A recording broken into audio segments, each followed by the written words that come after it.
Well, there you have it, the State of the Union-like address, the joint session of Congress, the president returning to the presidency and giving his first speech to this joint body. You see the Democrats filing out. They sat on their hands almost the entire night tonight, even during, lovely addresses to cancer patients and people who had been killed by criminal migrants and their families. But in the beginning of the speech tonight, Johnson had to actually gavel to order because it was so rambunctious in the chamber that he actually had to have Representative Al Green, who at least 3 times has called for the impeachment of President Trump and has done it again in this term, removed from the chamber. So this was a very rowdy opening to this speech that went on to do a lot in terms of listing some wacky DOJ spendings and much more. And you see the president shaking the chart. Let's listen in here. It's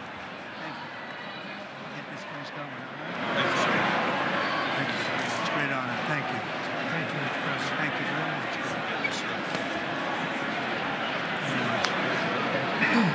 Thank you very much. Appreciate it. You know, the Democrats' protest actually started before the president entered that chamber. The Democrats on the bipartisan escort committee, the group that walks the president in, did not show up for that job. The president touted the almost 100 executive orders, the 400 executive actions in 43 days that he said restored common sense. He spent a pretty good amount of time, as you mentioned, going through the specifics of what was found in DOJ, the Department of Government Efficiency, singling out Elon Musk, listing the millions that were found in detail. And many of the Democrats held up signs saying Musk steals and false. But the best moment, emotional moment, was DJ, who's battling cancer. He wanted to be a police officer. And during the speech, the president said the Secret Service has made him an agent. Even in that moment, the gallery was split. There was a major announcement on shipbuilding. And actually, during this speech, China announced a 7.2% increase in Chinese defense spending for this year. That's almost 15% over the last 2 years. He didn't single out China, but he did say they're close to a deal on Ukraine and Russia. So we are back with our panel, Britt Hume, Dana Perino, Harold Ford Jr., and Larry Kudlow. There's also a letter from Zelensky, which we'll get to in just a moment. But, Britt, let's get your thoughts. This was the longest speech. He is now the record holder for the longest speech to joint session of Congress, beating Bill Clinton. This was the most boisterous, the longest, the most partisan speech I've ever heard a president give in this kind of setting, and I go back about maybe 50 years on this. I also think it may have been the most effective. I mean, if you ever doubted that Donald Trump is the colossus, the political colossus of our time and our nation, this night and this speech should have put that to rest. The Democrats seem to be falling into trap after trap after trap as he recognized these people and celebrated the people he pointed to in the gallery and their stories, while the Democrats sat glumly on their hands through all of that. It was a terrible look. Al Green's attempt to disrupt the speech was a bad look for the Democrats. This was I think, politically speaking, this was pretty powerful stuff, as powerful as I think I've heard.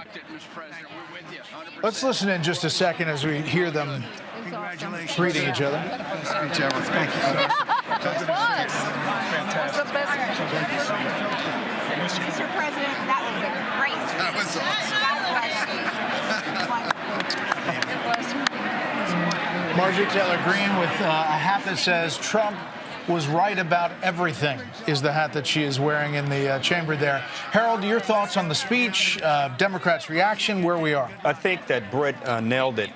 I'd say this to my party. We have to win on ideas. The disruption was not a good look for the Congress. And as passionate as the Congressman Green may have felt, that was not the right moment to do that. The litany of things this president did during this speech, from the young man you mentioned, I think he even led a young man into West Point tonight whose family was there. He talked about police officers who had been slain and their loved ones who survive us. It was a far-ranging speech. It reminded me a little bit of the everyday people that we saw in Milwaukee, where they saluted and lifted up the stories and lifted up the heroism of those who have been so great to our country. He didn't really try to bring the country together with rhetoric. He really tried to bring the country together around stories about people. The real work will start tomorrow, and we'll see how it goes. But congratulations to the president tonight. Dana, Democrats could have brought people together if they had stood up in some of those moments, which should be things that everybody can celebrate. But what really stood out to you tonight? Well, at the beginning of the speech, he started off by saying, "There's nothing I can say that is going to make you clap for me." And then they proved him right. Now, many Democrats did not defend Al Green as he was escorted out. They didn't fight that. Many other Democrats left during this and went and did little videos. But I think that what it showed is that the Democratic Party still has no common sense. They have no ideas, and they have no heart. They couldn't even stand for the most inspiring moments of this speech. Larry, there were multiple times where he talked about tariffs, and that's obviously a rocky road if you look at the markets over the last couple of days and people talking about it.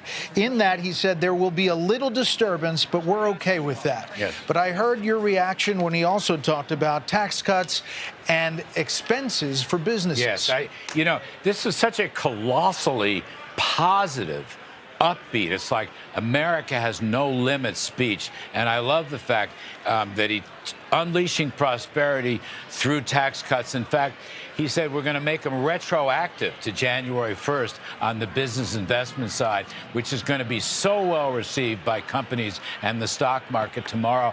And I think the tariff thing, Brett, you have to put it in the context of all the other things he talked about. He talked about drilling and liquid gold. Yes, the tax cuts. He spent a lot of time. We're cutting spending with Doge. He hit all those. He's sort of saying, look, we have an economic policy that is unlimited. We're going to carry the country forward. Whether you believe him or not, I think it was just an incredibly optimistic vision.